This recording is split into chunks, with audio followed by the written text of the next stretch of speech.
Let's imagine I only have a few minutes to undo my makeup and I have a full face of it, including the waterproof eyeliner. So I'm going to be using the DDG Moist Care Cleansing Balm. This is so milky. I'm just going to melt it in my hands first. Wow, it literally starts to dissolve. Let's see how fast it's going to do my eyeliner.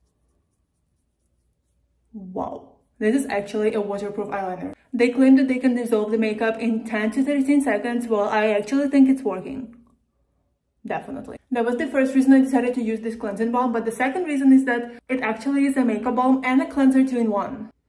Oh, it just smells so good. I'm just gonna go ahead and start removing it. Not the most pleasant thing, but it's definitely working. And so because of that, it's not an actual double cleanser because it does not leave a film of oil and it just cleanses my face so well. It doesn't strip natural oils, hydrates, but it also keeps it so fresh.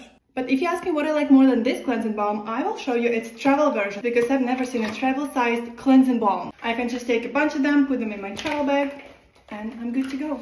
I also can't believe that this is the glow without any skincare on my skin. Well, I guess just the cleansing balm by DDG.